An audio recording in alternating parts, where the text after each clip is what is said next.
Muito bem, começando mais um podcast Animes da Semana. Olá a todos, olá você que está ouvindo o nosso podcast pelo Spotify ou por players de podcast por aí, de sua preferência. Se você está fazendo isso pelos players de podcast de sua preferência, saiba que você pode adicionar, seguir, dar like, fazer uma pequena review, dar uma estrelinha, seja lá o que for que se faz em podcast.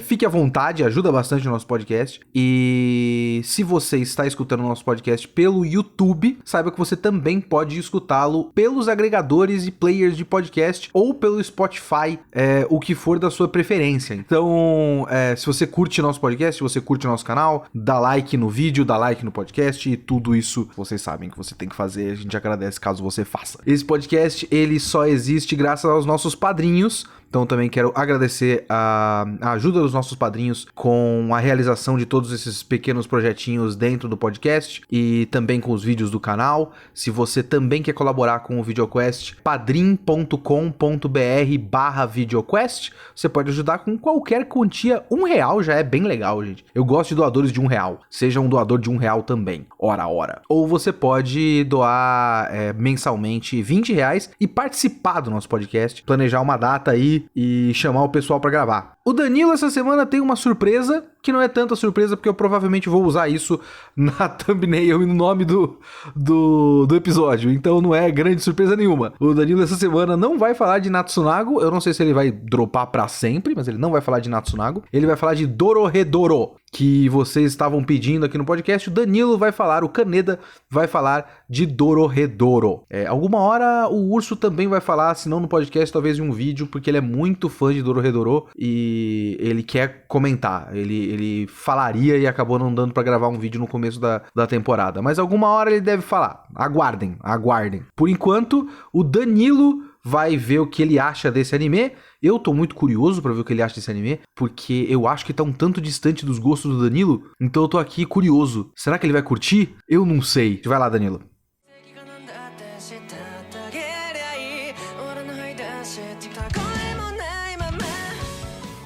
Fala pessoal, beleza? Então, nesse cast aqui eu não vou falar de Natsunago, vou pular diretamente pra ID Invaded, porque pouca coisa acontece em Natsunago, eu vou realmente esperar acumular, vou falar de 2 em 2, acho que tá bom. E no ID Invaded, cara, que episódio bom, lógico que continuando diretamente dos acontecimentos anteriores, né, onde a Rondomate está na máquina dentro do poço do Sakaido, e aí a equipe decide enviar tanto o Sakaido quanto o perfurador para pro poço aparentemente, poço do Momoki, né? E, bom, eu já falei minha teoria para vocês de que o chefe ali de operações, o tiozinho de cabelo branco, eu acho que ele sim é o John Walker, e ele criou essa armadilha, né? Tanto é que a dica do roteiro ali é quando o Momoki é questionado pelos agentes, né? Fala fala os seus planos, não sei o que e tal, mas fique tranquilo que se você não falar nada, o seu poço tá sendo investigado. Aí ele, o meu poço? Não tem meu poço, né? Então por isso que ele se rebela ali e grita, é uma armadilha, porque ele sabe que, bom, ele não cometeu crime, então não existe poço dele, e sim o poço do verdadeiro John Walker. E aí que entra uma dúvida, é um poço realmente do John Walker ou é algum artifício que foi criado pelo John Walker? Porque tá um pouco confuso esse conceito do poço, porque geralmente a ideia inicial que o roteiro apresentou até o momento é de que os poços representam o subconsciente do serial killer, certo? Só que o John Walker, o poço dele tem a máquina original ali dos primeiros experimentos, e o chefe de operações diz pra garota, que me fugiu o nome agora, que substituiu o Momoki na liderança, falou pra ela, você precisa enviar o perfurador e o Sakaido, porque aí um deles vai apertar o botão de eject dentro do poço, porque vai entrar poço dentro de poço, né? E aí ficou um pulo de lógica um pouco furado, porque se no caso, o Sakaido precisa que o perfurador aperte o eject, e a Rondomate? Os caras vão ter que entrar naquele poço e apertar o eject também do botão? Outra dúvida, né? Porque eles não estão enxergando o que está acontecendo dentro do segundo poço, né? Porque a Rondomate entrou e eles não têm acesso visual àquilo, né? Então, se a série apresentar, né, mostrar isso pra gente que tá assistindo, vai ser alguma informação que só nós, espectadores, vamos acompanhar, porque dentro da história, a equipe de investigação não está enxergando o que está acontecendo no segundo poço, né? Então eu quero ver como é que eles vão lidar com isso, né? É legal ver o perfurador ali provocando o Sakaido logo antes de entrar na máquina, porque ele fica falando, você não tem receio de alguém entrar no seu subconsciente? Aí o Sakaido responde, não, porque isso não me afeta diretamente. Aí, lógico que afeta, né? O perfurador diz, porque isso mostra quem você realmente é, e você sabe disso. Você sabe que você tem um instinto assassino ali que fica sugestionando o suicídio dos outros serial killers, né? Então o perfurador tá realmente pegando na ferida ali do Sakaido, mostrando que ele não é totalmente bonzinho, ou como ele quer parecer, não é justo, né? Ele realmente tem uma veia assassina dentro dele, e o Sakaido, sinceramente, eu vejo como o Sakaido não liga muito pra isso. Ele tem essa veia assassina, mas ele a utilizou pela justiça que ele acreditou ser a mais viável no momento, e é isso. O Sakaido realmente não liga para a opinião do perfurador. Realmente isso é muito legal. Quando você realmente se conhece, você não é influenciado pelas pessoas do mundo exterior, né? E realmente é complicado porque o nosso cérebro ele nos engana muito, né? Eu vou até aproveitar esse espaço aqui para desabafar um pouco com vocês, porque por mais que eu me conheça, às vezes bate uns desânimos, umas raivas assim, que eu percebo que é mais um descontentamento com o que passou do que quem eu realmente sou. Então é incrível como a gente tem que sempre estar se avaliando, se monitorando, para perceber quando esses pensamentos negativos tomam a nossa cabeça e acabam nos atrapalhando e até confundindo quem a gente é, né? Então, às vezes eu tenho esses momentos também, mas é só respirar fundo, botar a cabeça no lugar e pensar, não, pera, eu sei quem eu sou, sei onde eu quero ir, então vamos seguir o caminho, né? E o Sakaido meio que segue essa filosofia, dá pra perceber isso, porque ele se conhece e ele não liga, né, pra opinião ali do perfurador. E a ideia de ter dois detetives ali dentro do poço é interessante, porque até o perfurador questiona antes de começar a missão, né, digamos assim. O perfurador diz, vocês nunca leram livro de detetive? Não pode haver dois detetives brilhantes, né? Senão um vai questionar o outro, um vai estar errado, né? Então não tem como coexistir em um livro de mistério, né? Dois detetives que trabalhem juntos ali, precisa de uma dinâmica como foi a que aconteceu dentro do poço, onde um tem um pouco mais de conhecimento numa área e outro auxilia de alguma forma. Então a série trabalhou muito bem esse dilema que o próprio perfurador levantou para a série, para o espectador que está assistindo, e o roteiro trabalhou muito bem, mostrando que, olha, tem a área de observação e de crime, o Sakaido lida muito bem, mas na parte de sobrevivência, tanto é que ele falou ali da areia movediça, né, que como lidar com o inferno da vida da experiência que o perfurador teve em toda a sua vida, e ajudou a sair ali da areia movediça. Eu achei meio furado, né, essa ideia de que eu não sabia como sair da areia movediça, é a minha experiência de lidar com o inferno. Eu achei meio furado porque a areia movediça, ela realmente você precisa ir devagarzinho ali, apoiando o tronco, né, na parte superior ali do corpo para puxar a perna para você saindo da areia movediça. Tem essa técnica correta ali que o Sakaido utilizou. E se você faz de qualquer jeito, você acaba se afundando mais mesmo. Mas tudo bem. Ficou uma dúvida com relação à investigação do Matsuoka, que ele está ainda na casa da casa do Momoki, na verdade. E aí encontrou partículas de cognição na cama. Então, por quê? Sabe, se a minha teoria de que o Momoki é inocente, por que teria partículas de cognição na cama do Momoki? Será que o John Walker levou alguma vítima por lá ou esteve prestes a assassinar o Momoki e deixou quieto e não fez isso e pensou melhor utilizá-lo como bode expiatório, né?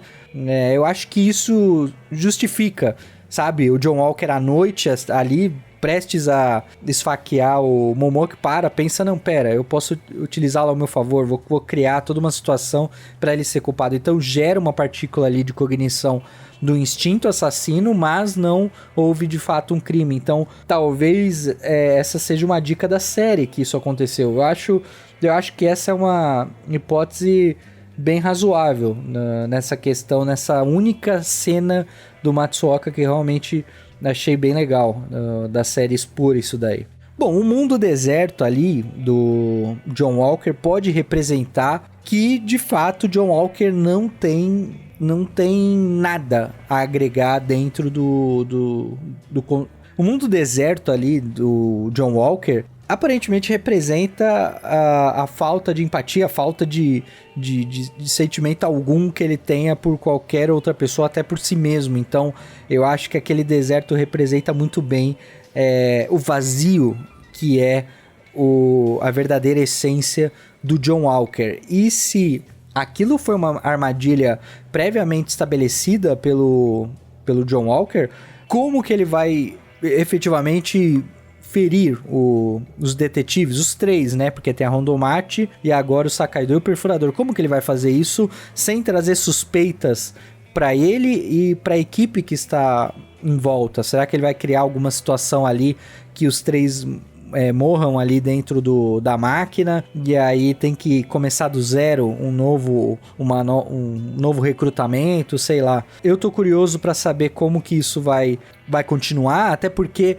lembrando que a série tá tratando muito bem o uso dos serial killers que estão presos e ainda tem a Coveira. A Coveira ela tá presa, talvez a Coveira venha a participar no futuro ali dentro do poço. Eu acho que a série tem tudo pra resgatar essa personagem. Eu realmente tô gostando do avanço do ID Invaded. Eu acho que o roteiro tá bem amarradinho, os conceitos são apresentados bem aos poucos, levantando mais dúvidas do que trazendo respostas. Eu gosto de séries que fazem isso, mas em comparação com a próxima série que eu vou falar daqui a pouquinho, que vocês já sabem ali pelo spoiler do título desse cast, comparando com ele, o ID Invaded, ele peca no character design, coisa que Dorohedoro supere muito. Então eu volto daqui a pouquinho pra falar mais de Dorohedoro. Kitsune, sua vez, amigo. Vai lá.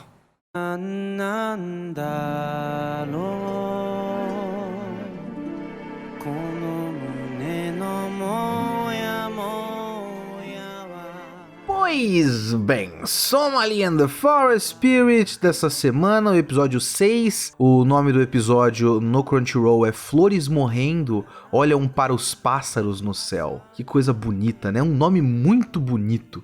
Um nome muito mais legal do que esse episódio. Esse episódio, mais uma vez, é um daqueles episódios de Somali and the Forest Spirit que é sobre qualquer outra coisa que não a Somali ou o Forest Spirit. E é mais ou menos interessante.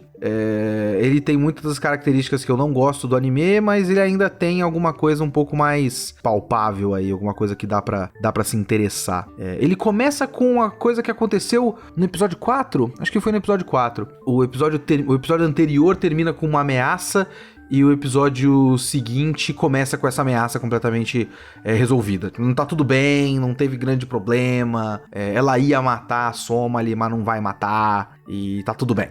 Não se preocupem. Mas aí a gente entra na história do Haitora e da Uzoi. É uma história interessante, mas nem tanto, porque Soul in the Forest Spirit, ele quer talvez, né, a minha sensação ao assistir esse anime é que ele quer duas coisas. Ele quer te comover e ele quer que seja uma experiência gostosa de assistir. Então ele não quer exatamente te desafiar. Então é um universo que tem algumas possibilidades que ele não exatamente vai até essas possibilidades, porque não é isso que ele quer fazer. Por exemplo, a história do Haitora e da Uzui é horripilante. Poderia ser horripilante, mas não é usada pra ser horripilante. É usada pra no final ser comovente. O que eu fico olhando e fico achando um pouco estranho que o final desse episódio seja dessa maneira, porque eu não acho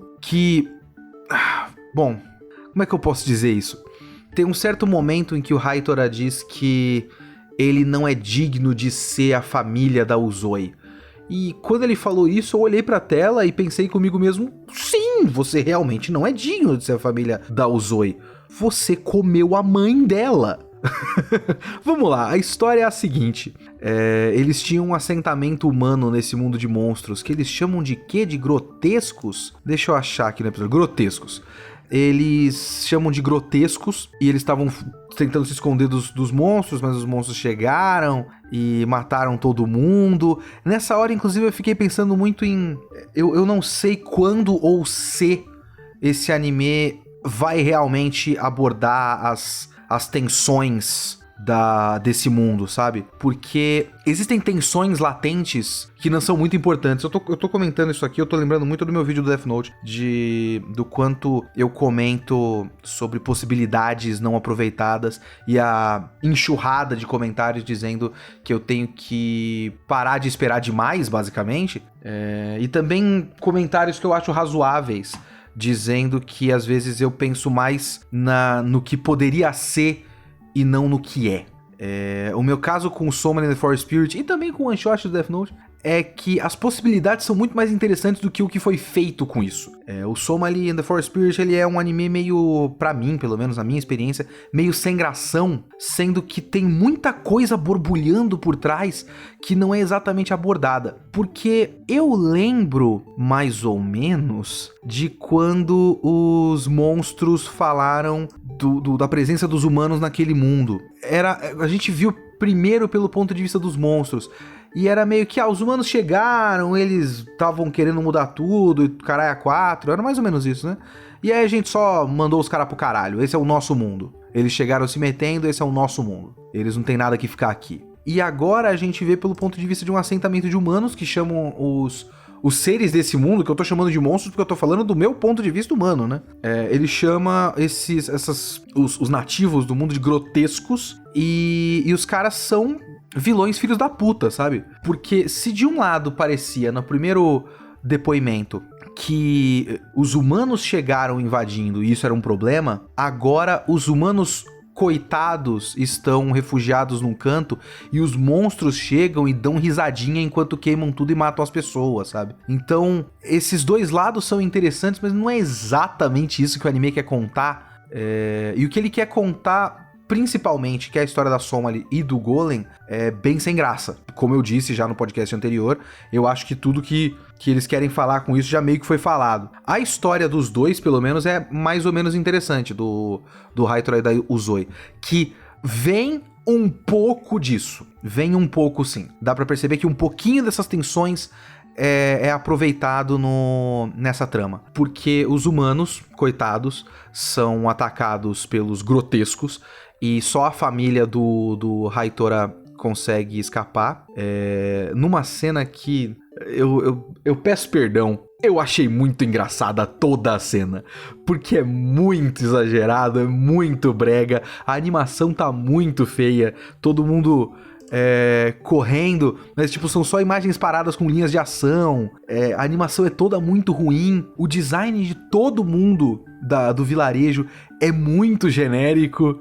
A família, o próprio Haitora antes da doença é muito genérico. A parte que tem a pessoinha, a silhueta da pessoinha girando e perdendo a perna é muito engraçado, é tudo muito engraçado pra mim. Mas enfim, o cara conseguiu fugir, ir pra caverna e tal, e eles ficam escondidos ali, mas começam a passar fome, e o cara vai lá dar uma olhada em como é que tá a situação, e ele vê um grotesco parado e mata esse grotesco. Mas assim, a gente também sabe que esse é um outro mundo, que essas pessoas de várias espécies diferentes são só pessoas normais, elas vivem, elas têm uma sociedade, tem tem casas e comércio e restaurantes e cultura, e se importam uns com os outros e tal. E o que a mãe da Uzui estava fazendo é só pegar fruta na floresta.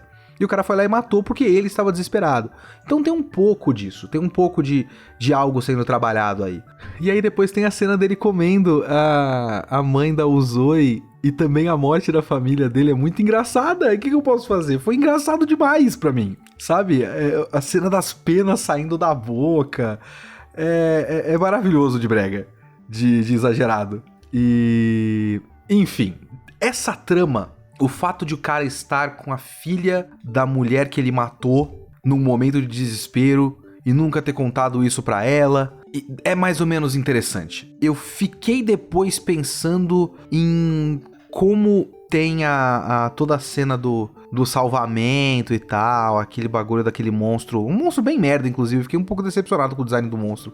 Não sei se isso importa pra vocês, mas eu achei um monstro bem sem gração. Porque tem depois uma tensão da Uzui com o Haitora, mais do lado dela, porque ela não conta pra ele que ela ouviu, mas ela ouviu tudo e ela fica triste porque o cara mentiu e tal. Mas aí depois tem esse salvamento no fim com aquele monstro sem graça no meio do deserto, e meio que fica tudo bem, porque no fim ela gosta dele e ela perdoa porque ele ia se sacrificar por ela e tal. Eu vejo potencial de coisas interessantes sendo trabalhadas, e eu vejo que essas coisas interessantes foram trabalhadas, mas não tão bem. Então eu fico tipo, tá, eu posso completar na minha cabeça com o fato de que a menina já tinha criado afeição pelo cara e ela não quer ficar sozinha, e ela quer continuar com o cara mesmo depois da mentira e tal. Eu não sei se ela entendeu o lado dele, porque foi um momento de desespero onde ele tava querendo salvar a própria família, e tem essa questão da família forte nesse episódio, mas é meio que trabalhado tudo na questão do ele fez um grande gesto por mim, então eu o perdoo. E às vezes, quando tem esses momentos de grande gesto, eu fico um pouco receoso, sabe? É o que eu falava, por exemplo, da questão do Endeavor no Boku no Hero Academia, que nos Shonen Quests antigos, né? Que eu tava com medo de ele fazer um grande gesto de herói e a família toda perdoar ele. Não, agora ele é realmente um ótimo pai. E pelo menos até o momento não rolou isso. Não rolou um perdão total, né? Rolou um... tá tudo meio merda, vamos tentar fazer dar certo, mas eu ainda não gosto de você. E nesse aqui parece que foi meio que solucionado. Ele fez o grande gesto e ela abraçou ele no fim, né? E foi tudo muito bonito e tal. Então, sei lá, eu achei... talvez até o momento o melhor episódio de Someone in the Forest Spirit, mas o melhor pra mim até o momento é tipo nota 7. É o máximo que ele chegou, que ele vem variando entre 5 e 6, digamos. Agora conseguiu um 7, parabéns, alguma coisa que me instiga. O preview do próximo episódio tem tipo umas bruxinhas, né? E eu tô aqui pensando que mais uma vez vai ter outra história que não é da Somali nem do Golem. E vai ser mais interessante que a história da Somali e do Golem, porque a história da Somali e do Golem já foi contado o conceito, agora precisa de uma resolução e acabou. O meio tanto faz.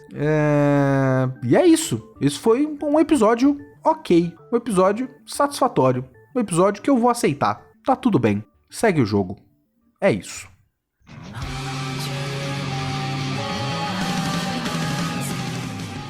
Bom, vocês falaram tanto, né, do Dorohedoro, que eu tive que vir conferir, né? E eu dei uma olhada aqui no anime e eu tô muito surpreso. Sinceramente, tô muito surpreso porque a qualidade técnica tá muito alta. Eu realmente gostei do traço dos anos 80, assim, lembra, né, muito aquele aspecto cyberpunk futurista, onde tudo é sujo, tudo é bem detalhado no cenário. Eu gosto bastante desse tipo de traço. A gente pega obras, até o próprio Akira, o Alita, que saiu pela JBC também, tem um traço assim, o Eden. Eu gosto de obras que tem esse aspecto dos anos 80, com bastante detalhes nos cenários, e realmente eu gostei isso da parte técnica no anime, né? Eu acho que ele tá bem colorido, felizmente não é uma uma cor viva nas cenas, sabe? Tem um pouco de tom um pouco pastel, não pastel, mas tem um pouco lavado pra dar um aspecto um pouco mais de antigo, sabe? Eu gostei da paleta de cores, de como eles utilizaram. Os detalhes, como eu disse, tá bem absurdo na parte de cenários, de character design. Dororedoro pra mim foi uma grande surpresa. Tem um detalhe que o 3D também tá bem utilizado aqui. Eu acho que eles estão utilizando bastante quando precisa dar algum jogo de câmera ali para dar uma inclinada na câmera, um giro na cena. Você percebe que eles utilizam isso até mesmo em diálogos dos personagens. Tem no primeiro episódio, quando o Caimã e a Nikaido estão saindo de uma viela e fazem a curva assim pra direita, a câmera acompanha a cena durante a caminhada e gira com o cenário. Eu acho muito bem utilizada a câmera nesses aspectos graças ao 3D, não que o uso 2D tradicional não possa fazer isso, pode, só seria mais trabalhoso, mas realmente eu tô gostando do 3D aqui, como ele está sendo utilizado, e todo o character design que eu vi até então. Realmente eu não tenho reclamações nenhuma nesse aspecto. Eu acho que até conversei rapidamente no Twitter ali com o Paulo HGS, ele até comentou que não curtiu muito o 3D, mas ele até ressaltou que é por conta da experiência dele vinda do mangá, né? Pelo que ele fala, o mangá ele traz um aspecto de gore um pouco mais pesado para a obra, né? Mas como essa é a minha primeira experiência com a série, eu não tô tendo esse conflito de contrastar como que o mangá utiliza do character design com o anime. Eu tô gostando bastante de como os personagens são retratados aqui. Dá pra sentir uma mão um pouco mais leve no gore. Eles tentam trazer uma veia cômica, tentam trazer alguns aspectos de gore, mas não em demasia. Então eu acho que ficou um pouco mais leve no anime. Conversando com o Paulo, deu a entender que no mangá é muito mais pesado. Bom, acredito que quem esteja ouvindo o podcast já tenha assistido Dororedoro, mas para você que não assistiu, essa é uma história de um mundo onde existem dois mundos, né? O mundo contemporâneo ali, onde os seres humanos normais, né, eles sofrem com o abuso do mundo mágico, né, onde os seres com poderes mágicos entram no nosso mundo contemporâneo e vem fazer experimentos e aí o que acontece? Esse mundo é todo afetado pela magia, tem vários problemas sociais e econômicos. Basicamente as pessoas precisam sobreviver nesse mundo real ali. Nós acompanhamos a história do Caimã, né, que ele tem a cabeça de lagarto porque ele foi afetado por uma magia, né, e aí ele não lembra quem ele é, ele não lembra o que ele fazia.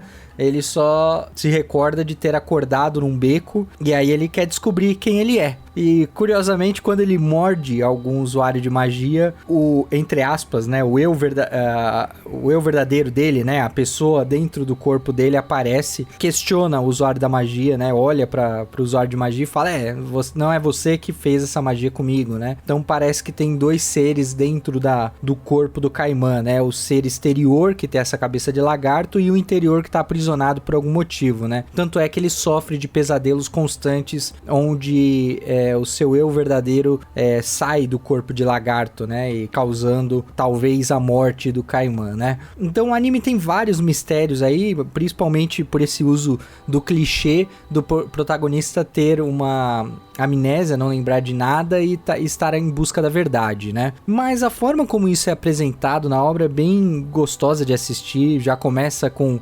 porradaria ali bem interessante da Nikaido e o Caimã contra dois usuários de magia. Então o anime já no começo apresenta esse conceito do uso da magia, apresenta o objetivo do protagonista ali, que é descobrir a verdade. Eu vou comentar aqui só um disclaimer rapidamente, eu vou comentar só os 4 primeiros episódios, porque se eu fosse tentar assistir tudo, não ia dar tempo de eu gravar esse cast, tá? Só queria dar esse recado muito rápido aí. Mas nesses 4 episódios, muitas informações foram apresentadas a nós, né? O Caimã, por exemplo, ele não sabe realmente o que aconteceu, talvez pelas dicas que o anime tenha apresentado até o 4º episódio, talvez ele seja um morador do mundo mágico, porque ou ele realmente, ou quem fez isso está no mundo mágico, porque no 4º episódio ali, o boneco do Caimã, ele vai até o local onde a cabeça do original está, tava até dentro de um cofre ali, então a ideia, né, que o boneco do Shin e o En foram criar, né, com o Turkey, né, que eu achei legal que o nome do cara é Turkey e ele tem uma cabeça de peru, né, que é a tradução de Turkey, né, então ficou legal, eles brincam bastante com as palavras e o character design de todos os personagens ali, né? Isso é um detalhe bem interessante, até inclusive com o uso das máscaras, né? Mas isso fica no adendo pra depois, né? O que eu tava comentando aqui, né, que aquele boneco, ele vai em busca, o objetivo desse boneco era ir em busca do original, e o original, a cabeça do original estava num cofre, o que nos dá a entender que talvez quem fez essa magia fosse o dono do cofre, então está rolando uma investigação ali, né? Uma coisa que me deixa muito intrigado é a Ebisu, né? Afinal, quem ela é, né? Porque ela, no primeiro episódio, ela é o mago que usa a magia de lagarto e talvez tenha todas as informações necessárias para descobrir as fraquezas do Caimã, porque o En, né? Ele aparentemente ele é o líder, né? Do mundo mágico, ou um cara bem poderoso ali, né? Tanto é que no 3º episódio tem um atentado, no 2º episódio tem um atentado contra ele, onde 2 seres que fazem transformações ali se infiltraram na festinha dele e tentaram matá-lo ali, mas não deu muito certo, né? Então o En, ele é visado, né? Mas aparentemente ele é bem poderoso, ele é um líder ali do mundo mágico, né? E o En, ele tá muito interessado na Ebisu, né? Porque o En quer se vingar, né? Quer matar o Caimã, porque o Caimã acabou assassinando o amigo de um dos parceiros ali do En, né? Parece que é empregados ali, né? Do grupo do En, né? Porque eu tô gaguejando aqui porque eu não tenho muita clareza se é um grupo militar, um grupo político do mundo mágico, porque todo mundo usa máscara, todo mundo tem um character design bem diferente, né? Só alguns poucos membros ali do clã, eu vou chamar clã do En, usam aquela máscara com um zíper na boca que parece uns dentes assim, né?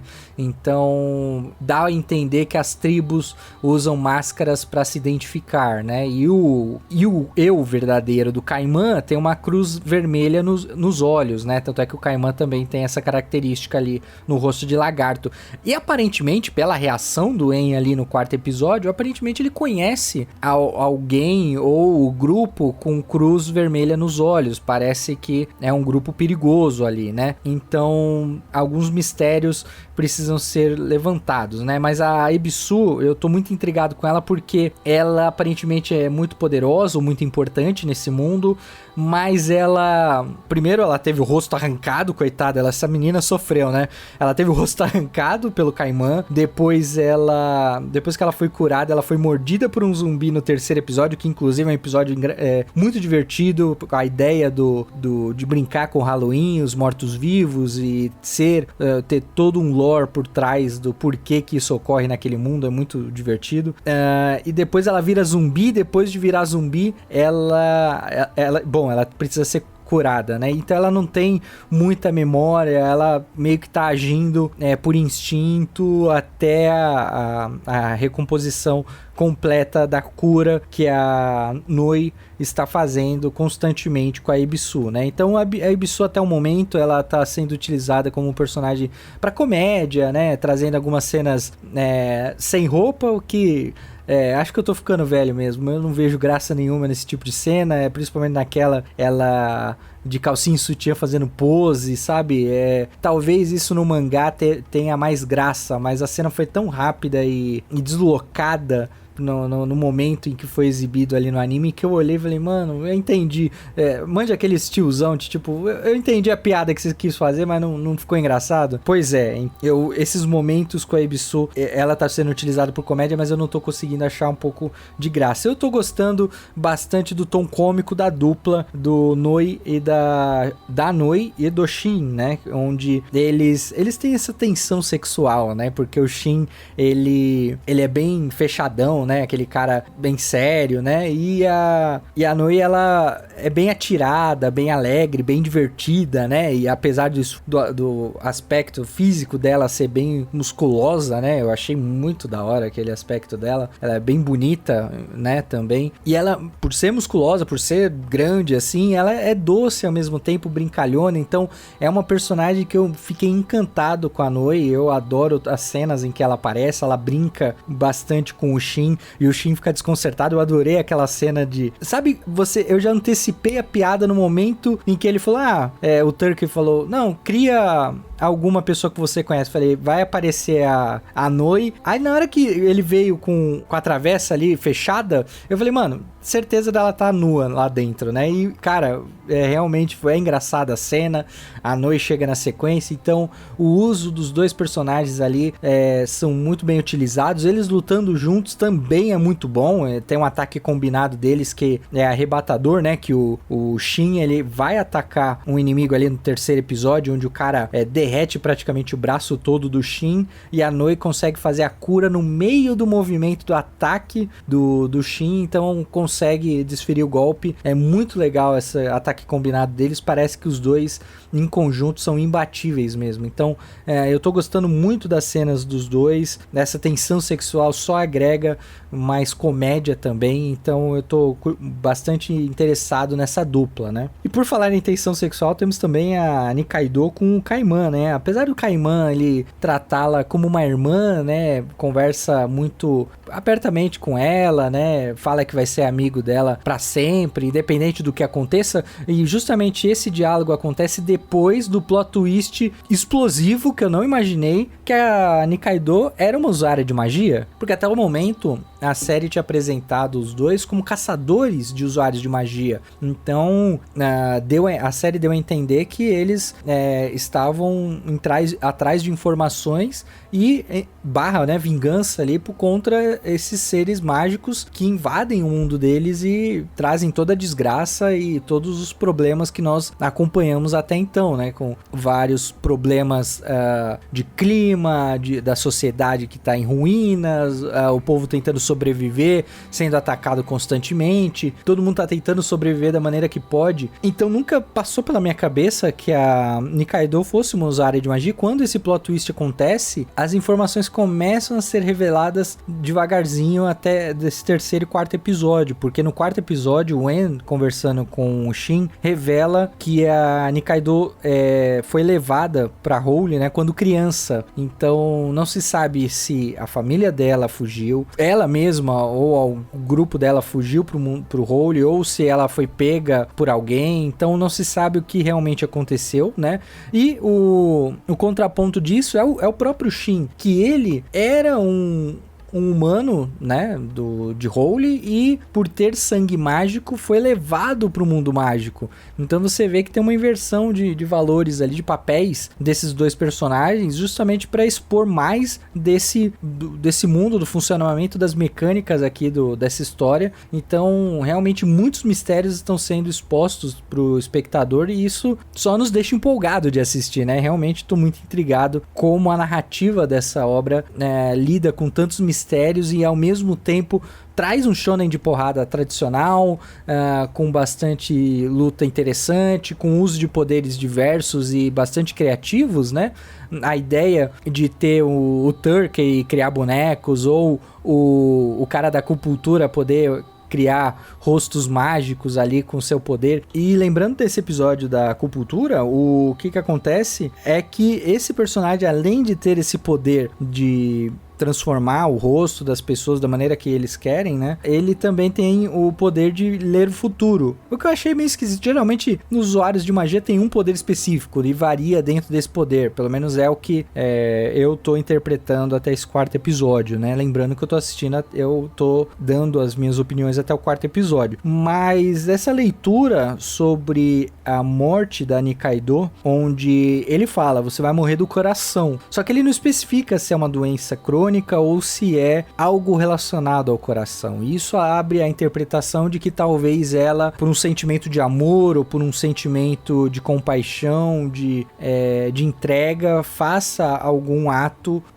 se sacrificando pelo Caimã. Eu já tô extrapolando a leitura do destino da personagem que aconteceu ali, mas não foi realmente determinado como, né, ela iria morrer. Dorohedoro, pra mim, ele é um shonen de porrada tradicional, né, ele traz todos esses elementos que nós gostamos, né, que são lutas interessantes, poderes criativos, personagens carismáticos, mas além disso, traz um roteiro refinado. Eu acho que ele consegue pontuar os mistérios a cada episódio e trazer novas informações à medida que você vai conhecendo mais desse mundo, né? O final do quarto episódio, pra mim, ele é muito bom porque ele traz uma abertura para uma virada de roteiro muito interessante, que é o velhinho, né, que era um velhinho, mas ele foi afetado pela magia e virou uma criança, um adolescente ali, e que ele é um doutor especialista em magia, e ele fez um tecido com todos os usuários de magia mortos ali e conseguiu criar uma porta artificial que leva para o mundo mágico. Então esse final abre uma possibilidade de um quinto episódio que eu não assisti ainda, do Caimã e a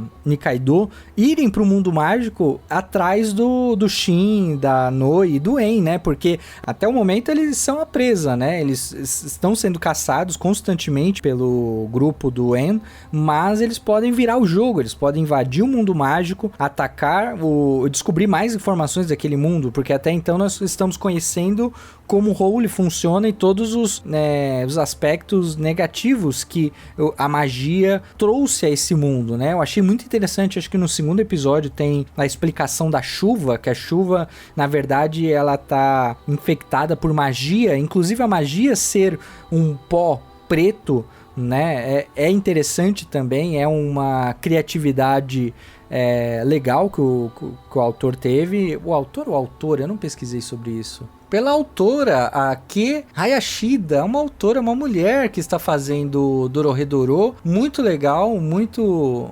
Eu pesquisei aqui rapidamente, peguei os traços do mangá, realmente é muito legal mesmo. É bem o estilão que eu gosto, anos 80, bem carregado nos detalhes, e é diferente do é diferente do anime. O anime realmente pega mais leve, hein?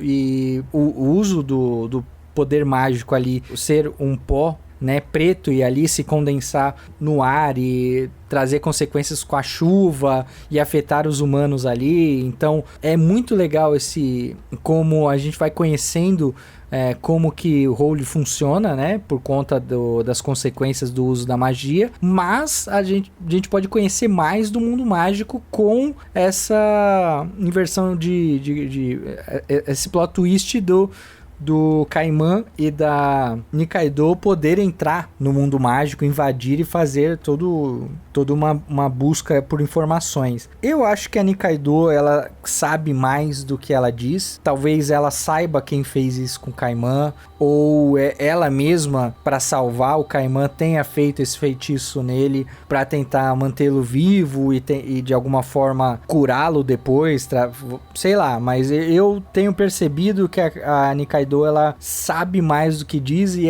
esse receio que ela tá tendo de conversar com o Caimã não é só pelo fato dela usar a magia. Eu acredito que tenha mais informações, né, a serem descobertas na relação entre os dois. Será que ela é irmã dele? Porque o eu verdadeiro dele é loiro, né? Então, será que seja um traço em comum, né? Seja da mesma família? Não sei. Mas realmente eu tô muito intrigado com os mistérios desse anime. Eu tô gostando muito dele tecnicamente. tecnicamente. Tô muito surpreso com o que eu tô vendo aqui.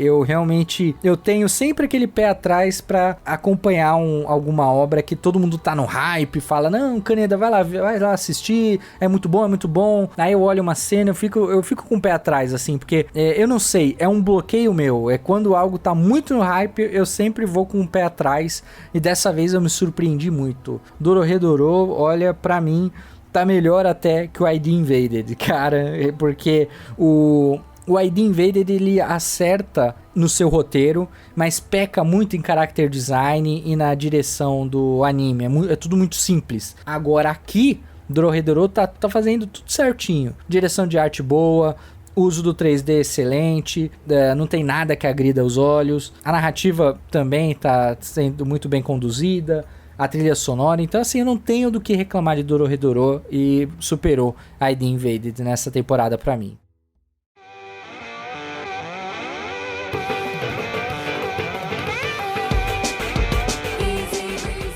Agora vamos para Eizouken, e eu devo dizer que eu achei esse um dos episódios mais fracos de Eizouken até agora. E esse anime é tão bom que mesmo um dos episódios mais sem graça do anime até agora ainda teve muita coisa interessante. Mas eu achei ele meio desconjuntado, sabe? Eu acho que ele fala duas coisas e tenta fazer uma relação entre as duas coisas e nunca consegue exatamente estabelecer a relação que devia estabelecer, sabe? Porque ele tem duas frentes e as duas são muito interessantes. Uma é a questão da Tsubame Mizusaki, a menina rica da história. E a fascinação dela pelo movimento, sabe? E a parte do flashback dela é uma das melhores partes desse episódio. Talvez um pouco forçado, eu não sei. Eu fiquei um pouco, muito criança precoce, e eu tenho preguiça de criança precoce. Na ficção, principalmente, né? Mas ainda muito interessante o tipo de coisa que ela se atenta, sabe? A fascinação dela com o movimento do chá sendo jogado pela avó. E a questão do movimento de se levantar da cadeira. E depois como ela usa isso com a avó, que andava na cadeira de rodas, mas ela pode aplicar as questões da movimentação das pessoas, porque tinha uma aula de andar e tal, e o quanto ela aproveita essa fascinação pelo movimento para fazer os movimentos do robô. Então, isso eu curti. Até coisas que eu fico imaginando que sejam comuns pra quem desenha de verdade. Eu queria um dia ter desenhado de verdade. Porque tem a cena do moleque andando, por exemplo. E, você vê que ele tá andando de um jeito esquisito. E aí depois você vê o desenho da Mizusaki, que é diferentes pontos da movimentação dele. E ela desenhando, a maneira como fica o quadril e tal. E o ombro da professora quando tá andando que nem modelo, e depois ela reconhece aquele movimento com o cara no filme e acha aquilo o máximo e tal. Então, a fascinação dela e os estudos de movimento dela, eu achei muito legais. Muito legais mesmo. Eu suponho que quem desenha de verdade, profissionalmente, faça esse tipo de coisa, observa a pessoa andando, faz um rascunho de como seria, pra tentar simular esse movimento e tal.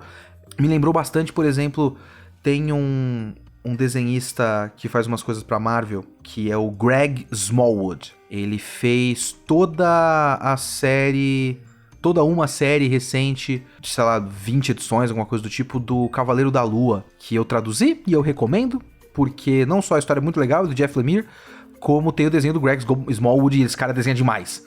E eu passei a seguir ele no Twitter, ele teve uma vez que ele tava passando dicas pras pessoas de caimento de roupa no desenho. E isso é observação, né? É você olhar como fica a roupa das pessoas e falar, esse tecido cai um pouco mais pesado. Então, como eu vou tentar fazer pra esse tecido cair mais pesado no desenho e tal. Agora, esse tecido é mais leve, ele marca mais o corpo e tal. Então, essas coisas eu achei... eu lembrei do Greg Smallwood, eu lembrei... Vou fazer uma recomendação aqui pra vocês. Um filme chamado Retrato de uma Jovem em Chamas, que é fantástico, maravilhoso. É um filme francês. Foda pra caralho. E parte integral do filme, ele chama Retrato de uma Jovem em Chamas, porque um retrato está sendo pintado. Mas tem acompanha o processo da pintura do quadro, do retrato da mulher, da jovem em chamas. E você primeiro vê a pessoa observando, a pintora observando a mulher que vai ser pintada, de costas, a curva da mandíbula, o formato da orelha, o formato do rosto, e aí tem aquele carvão. Isso é uma dúvida idiota que eu tinha toda a minha vida, porque, como eu disse, eu não desenho de verdade, eu não estudei pintura, eu não sei nada dessas porra. Eu sempre fiquei em dúvida de retrato, se a coisa era desenhada antes de ser pintada por cima. É meio besta, acho que quem sabe qualquer coisa saberia disso aí. Eu nunca fui atrás da informação. E aí eu vi, ela realmente desenha com carvão e depois faz a pintura, aí...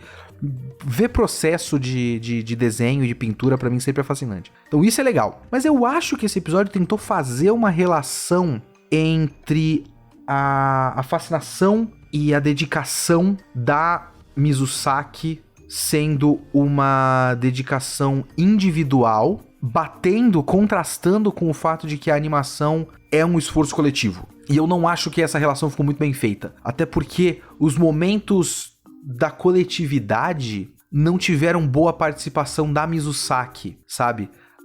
Os momentos do som com a menina... Qual é o nome dessa menina? Agora eu esqueci. Eu, inclusive, falei no masculino no episódio passado, mas é uma menina. A Domeki, que é a menina do clube de som, faz vários comentários sobre o uso do som e tal... E a Mizusaki nunca exatamente tá participando tanto assim, ela não parece muito... Não parece ser um conflito.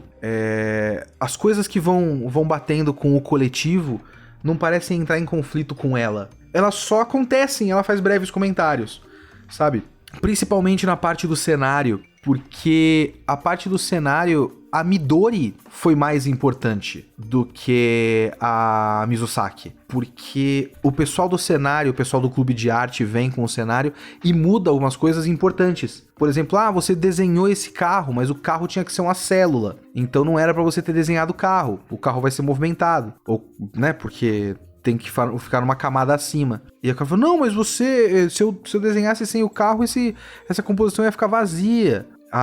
E a Mizusaki fica muito incomodada. A questão do sol no lugar diferente e tal, porque é um lugar real, e a Mizusaki observou esse lugar real, e é importante pra ela que o sol nasça no lado certo e tal. E nessas horas a Mizusaki fica incomodada, e a Mizusaki, a Midori fica incomodada, e a Mizusaki nem tanto, a Mizusaki tá lá, sabe? E aí essas coisas se juntam no final, mas elas se juntam mais ou menos, porque tem um discurso da Mizusaki, um discurso muito interessante, um discurso que fala sobre a obsessão dela com o movimento, que é muito perfeccionista e que ela não tá contando com o fato de que o audiovisual é audiovisual porque tem visual e áudio. E quando ela vê que tem um movimento que não tá passando a sensação que ela queria, mas passa a passar a sensação que ela quer com o som, ela fica meio indignada. Fala, eu não queria admitir, mas porra, esse negócio salva mesmo. Porque ela queria que a animação passasse toda a sensação que ela tava planejando sozinha. Mas não, você pode e deve, na verdade, compor as sensações com todos os elementos à sua disposição. Isso é o trabalho de direção de qualquer coisa. Não é, até em live action, não é só a atuação da pessoa e o texto, né? Já são dois elementos, inclusive, né?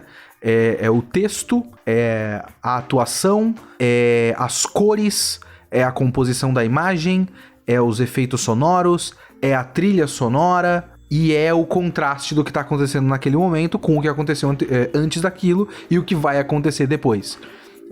O que você conhece da história, o que você está vendo e o que você espera a seguir.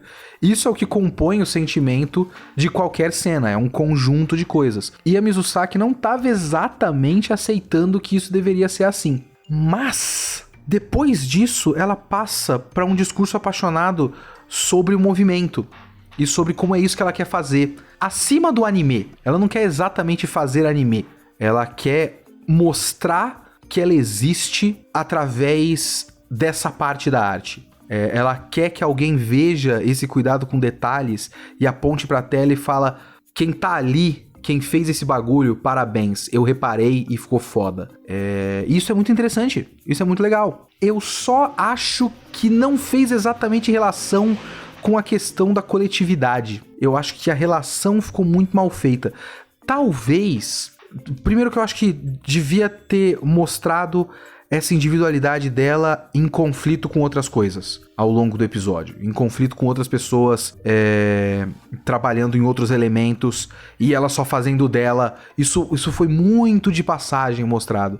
Outras pessoas estão fazendo várias coisas e ela só tá fazendo dela sem contar com mais ninguém. E talvez tivesse que ter sido trabalhado mais a obsessão, sabe? O quanto talvez ela estivesse trabalhando especificamente naquela animação dos passos e da serra, e isso tava ficando ruim pra ela, sei lá, batesse mais essa tecla ao longo do episódio, até que no fim ela percebe que, caralho, só colocar o som, funcionou com o som, eu não precisava tá tão preocupada com isso. Então, os dois elementos são muito interessantes pra mim, são bem legais. Mais dois, né, no caso, mas duas das coisas, das discussões e das ideias que o Eizouken levanta, que pra mim me interessam muito, que eu acho muito legais, e as duas foram mais a questão da Mizusaki, obviamente, né, que ela foi o foco do episódio, mas as duas questões foram bem trabalhadas, elas só não fizeram muito contato entre si pra mim, então ficou um episódio meio desconjuntado até o momento, sabe? Ficou, tipo, se o roteiro tivesse amarrado essas duas pontas e chegado num ponto, num assunto maior do que os dois separados, sabe? A soma dos fatores, não os dois fatores separados. Você chegaria em algo maior e mais grandioso. E eu senti falta disso. Eu senti falta de... mais uma vez, explorar todo o potencial possível de algo muito foda. É que aqui em Eizouken, o que eu acho que aconteceu foi duas ideias muito bem trabalhadas que ficariam muito melhores juntas. Não é duas ideias legais que estavam ali jogadas e nada foi feito. Algo foi feito, só não foi feito tudo. E eu confio no Yuasa, eu sei que ele consegue fazer tudo. Mas enfim, mais um episódio legal, não foi o melhor, não foi, pra mim não foi um dos mais fracos até agora, mas mais uma vez é Eizouken é muito bom. E é isso, muito obrigado a todos, mais uma vez eu lembro pra vocês que o nosso padrim é o padrim.com.br/videoquest. Você pode colaborar para que mais coisas como essa aconteçam no canal e que a gente consiga melhorar a nossa infraestrutura e tudo mais. E continuar seguindo em frente com a nossa pequena paixãozinha, que não está chegando ao máximo do seu potencial, veja bem. Muito obrigado a todos. Falou!